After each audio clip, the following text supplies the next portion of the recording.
Is there any value in finding meaning as an individual? It feels like to me sometimes more like the value is finding meaning as like a species or like a group, right? Like, I guess when I think about meaning, I don't think like, what is the meaning for me? What is the purpose of my life?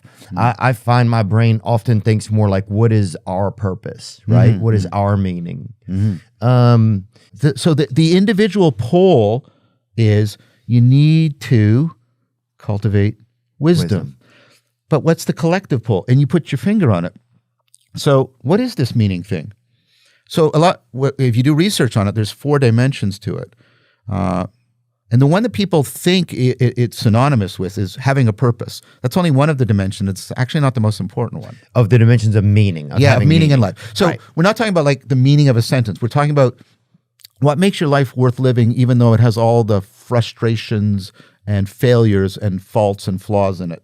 Right, because I think especially you get to like a middle of your life kind of, or ballpark, and that really starts to hit home. You're like, oh, well, my youth is disappearing. Yeah. What is my purpose here? And then is it the purpose of just me, or am I part of a group and we have a purpose? Those are the questions, that I really kind of see us getting hit with a lot. So purpose is important, but there's other factors. One was in the literature, was called coherence, but some of the original experiments have failed to replicate. And so it's a broader notion. It's more like your world has to make sense to you. It can't be absurd, right? Because if the world becomes absurd, then you start to really feel that reality is meaningless. Well, that's another thing that's starting to happen. I mean, we can go into that. Yeah, we can. And that's very different. People can act on purpose, even within an absurd world. Well, a lot of my meaning I've noticed, like recently, like it seemed like recently it seemed a lot like the texture or the fabric of society is kind of eroding in America, right? Like a lot of traditions are being said that they're no good. We're like trying to renegotiate our past to make it look a certain way.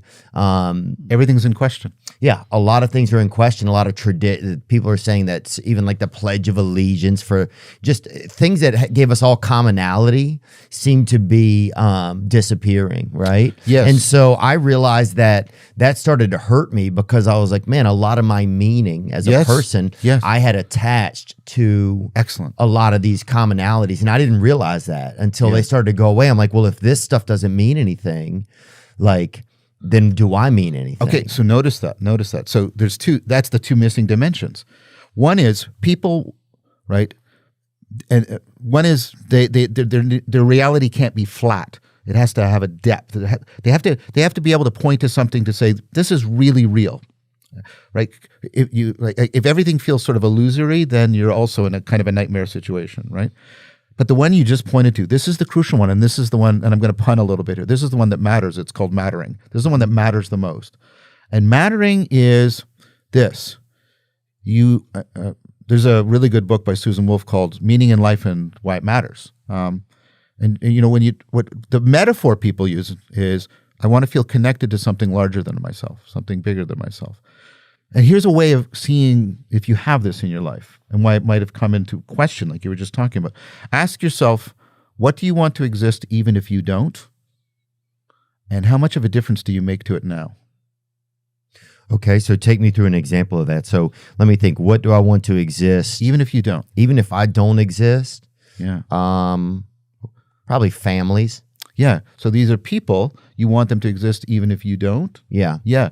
Like happy children. Yes. Happy families maybe would be something I would say. And do you think you make much of a difference to them right now? Not a ton. Right. So you need a good answer for both of those to have a strong sense of meaning in life. Okay, so take me through an example of somebody that would have a good answer like that. What would be an answer that would probably leave somebody feeling fulfilled after they ask themselves those questions? Well, I want to point to something that you put your finger on. There's a decline in the bigger picture, worldview. And the worldviews that we experience them, and I'm trying to use this term very broadly, religiously. So I don't mean just like Christianity or Judaism or something like that, but I also mean what used to be called American civil religion. Like you have their heroes and things are sacred, like the flag, and you pledge allegiance, which is a kind of prayer, right?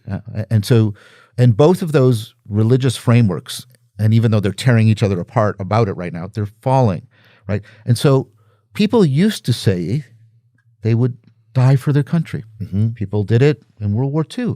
They want the U.S., the United States, to continue existing. They think the universe is a better place if the U.S. is in it, and they are making a difference. They're in Germany, and they're liberating the world from tyranny, and so they're making a real difference, right, to this overarching worldview, American democracy, Americanism.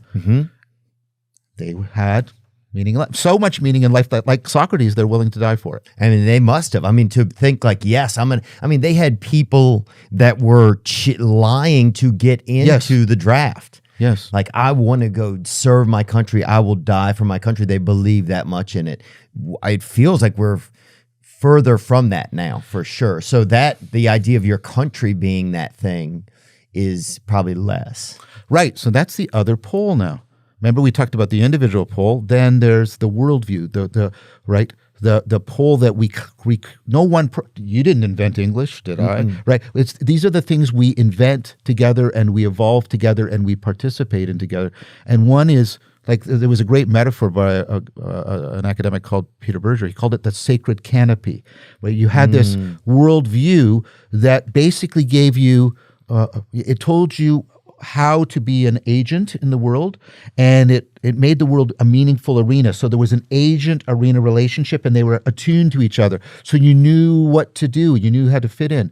And so you had this worldview that grounded things, and this is the bigger picture. And then people could connect their personal wisdom cultivation to this bigger thing and enhance their meaning in life. And this is what religions, both civil and religious. Sorry, we need another sacred, I suppose. Civil and sacred religions, they were both doing for people, and these have been breaking down for a whole. So those are the historical factors, and when they break down, people's ability to find purpose and depth and clarity and mattering gets undermined, and their self-deception exacerbates because they get isolated, like we were talking about in COVID. They get disconnected from a shared worldview that gives them these ecologies of practices. You can't do them on your own, right? You'll fall prey to sort of, if you're just an autodidact, like a self-learner,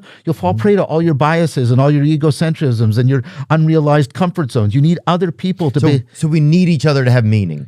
We transcend each other through each other. So this is Socrates.